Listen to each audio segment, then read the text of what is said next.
Capsule. Welcome back to our deep dive into the world of Secrets of the Silent Witch. Today, we are jumping headfirst into Volume 6. After that insane battle with the cursed dragon, you'd think things would calm down, right? Well, think again. The real storm is just starting to brew, and it's bringing political conspiracies, old rivals, and a betrayal from someone you would never expect. So, picking up where we left off, the cursed dragon of Rainsburg is gone, but that was just the tip of the iceberg. Monica knows this was a planned attack. As she starts digging, a powerful, shadowy figure starts to emerge from the political fog. And let me tell you, the truth she's about to uncover is way more dangerous than any dragon. And this is where things get really, really personal for Monica. Her investigation isn't just about some political scheme. It's leading her straight to a man who might be connected to the tragedy that completely shaped her life. So, who's the big bad? Well, all signs are pointing to one man, Duke Darius Nitre of Clockford. He's the second prince's grandfather and, a huge power player in the kingdom.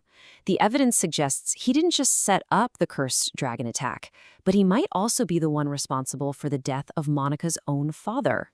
I mean, if that's true, it means one of the most powerful men in the kingdom has been playing a very long, very deadly game.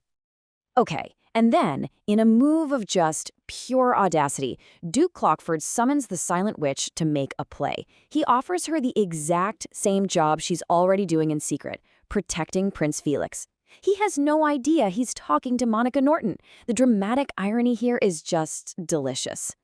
But Monica? Oh, she sees right through him. She knows this isn't just a job offer. It's a political maneuver. If she accepts, she's basically siding with the second prince's faction and totally upending the delicate power balance among the seven sages. So she just shuts him down, flat out, which of course escalates the tension and basically paints a huge target right on her back. Just as Monica's trying to tiptoe through this political minefield, a completely different kind of threat, one that's way more chaotic and unpredictable, comes crashing back into her life. This isn't some calculating politician. This guy is a total force of nature. She gets a letter from her old rival, Bernie Jones, and it delivers pretty much the worst news possible. Hubbard D., this battle-crazed upperclassman from her school days at Minerva's, is transferring to Serendia Academy. And Bernie's warning is crystal clear. If he finds you, he is going to challenge you to a fight. No question about it. And we need to be clear about who Hubert is. He isn't just some school bully. He's the nephew of the artillery mage, one of the seven sages, and he is seriously powerful and reckless. He lives for the thrill of a good magic fight and has been obsessed with battling Monica for years. So the moment Hubert shows up, the worst-case scenario happens. Like almost instantly, he sees right through Monica's disguise, figures out her secret, and just kidnaps her in broad daylight right there on campus. Hubert's absolutely insane challenge to win Monica forces her friends into an impossible spot. Cyril and Glenn have no choice but to accept this high-stakes magic battle for her freedom, but they have absolutely no idea what they're really walking into. And this is not a fair fight, not even close. Hubert sets a trap using these forbidden magical rings that let him cast a whole bunch of spells at once. He completely dominates and just humiliates Cyril and Glenn. Watching from the sidelines, Monica can't take it anymore. She slips onto the battlefield, hidden by a thick mist, ready to save her friends from the shadows. In what is just a breathtaking display of silent magic, Monica doesn't just fight Hubbard. She completely dismantles him.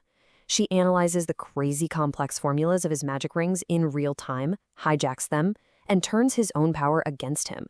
She literally steals every single one of his rings and beats him without anyone even realizing it was her. It's an absolute masterclass. But the second that crisis is over, a much, much darker plot begins to unfold.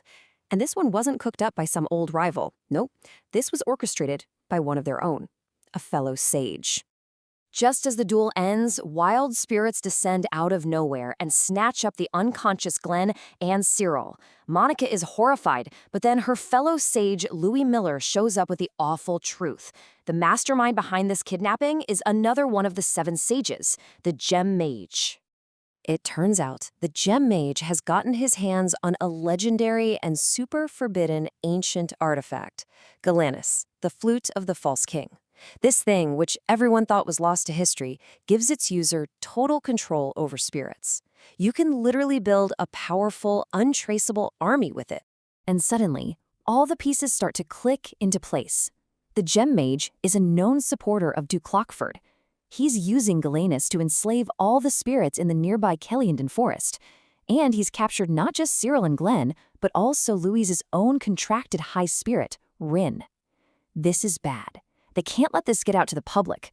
A rogue sage would destroy their reputation, so this has to be handled quietly. With zero time to waste, Monica and Louis launch a desperate, off-the-books rescue mission. They have to fly straight into the Kellyandan forest, deep, deep into enemy territory. Their goals are crystal clear.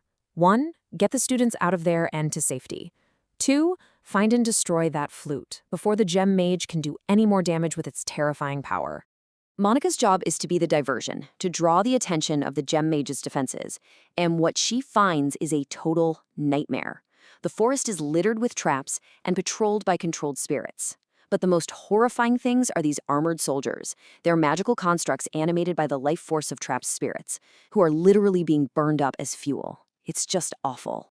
So, Monica is systematically taking apart these cruel spirit-powered soldiers when she's suddenly ambushed.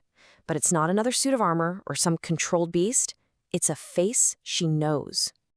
It's Ryan, Louis's own high-wind spirit. She's completely under the control of Galenus, and she attacks Monica with everything she's got. A powerful friend has just become a deadly enemy. So now Monica's trapped. She's being attacked by a friend, she's deep in a forest controlled by a rogue sage, and other sages are on their way to join the fight. The stage is officially set for an epic showdown that could tear the 7 sages apart. How is she possibly going to survive this? We'll find out in our next explainer when we dive into Volume 7. Plot Capsule.